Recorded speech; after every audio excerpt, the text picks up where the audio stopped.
Bonjour ou bonsoir, selon l'heure à laquelle vous nous regardez. Aujourd'hui, nous abordons un sujet fascinant sur l'évolution de l'hôpital marocain.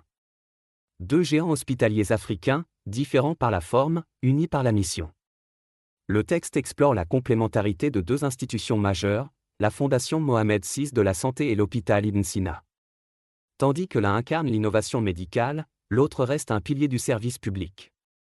Découvrez comment ces deux entités, malgré leurs différences architecturales, unissent leurs forces pour répondre aux besoins de santé du Maroc et, peut-être, de l'Afrique. Il arrive que l'architecture raconte une histoire avant même que les premiers patients n'entrent. La Fondation Mohamed VI de la Santé et le nouvel hôpital Ibn Sina en sont l'exemple éclatant. D'un côté, un édifice de verre et d'acier, symbole de la modernité et de l'excellence médicale. De l'autre, un hôpital universitaire entièrement reconstruit, fort de son héritage public et de sa mission sociale. Deux silhouettes différentes, presque opposées dans leur langage architectural, mais appelées à devenir fusionnelles dans leurs fonctions, complémentaires dans leur finalité. Ce voisinage hospitalier rare, stratégique, presque royal ne doit pas créer de rivalité.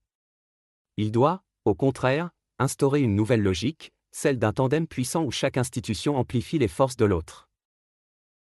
La Fondation Mohamed VI de la Santé a vocation à incarner l'hyperspécialisation, l'innovation, les thérapies de pointe et la recherche avancée. L'hôpital Ibn Sina, lui, demeure le pilier du service public, le refuge des pathologies lourdes, urgentes, complexes, et la matrice de la formation médicale marocaine. Ce ne sont pas deux mondes qui s'affrontent, mais deux mondes qui s'ajustent. Deux structures qui devraient travailler non en concurrence, mais en complémentarité fonctionnelle, chacune assumant un rôle distinct dans le grand orchestre du système de santé national. La clé, c'est la coordination. Clarifier les missions, articuler les parcours, orienter les patients selon la nature de leurs besoins médicaux. Lorsque le public et le semi-privé coopèrent intelligemment, ils évitent les redondances, fluidifient l'accès aux soins et soutiennent la viabilité de l'assurance maladie obligatoire, pierre maîtresse du projet social royal.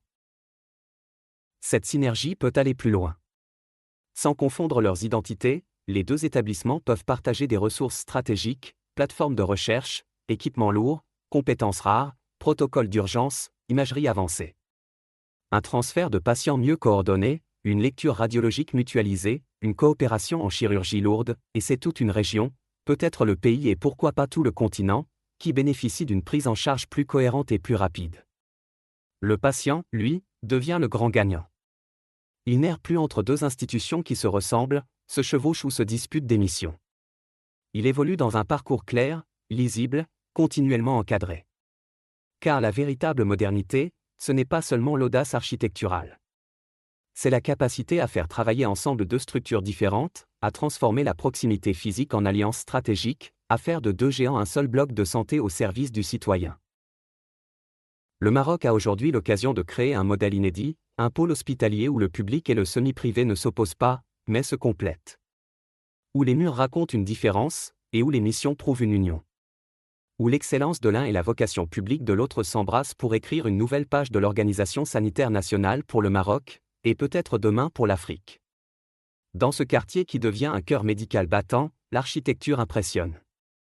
Mais c'est la coordination, si elle est pleinement assumée, qui impressionnera encore davantage. Merci d'avoir suivi cette chronique et à très bientôt pour une nouvelle analyse sur les enjeux de la santé publique.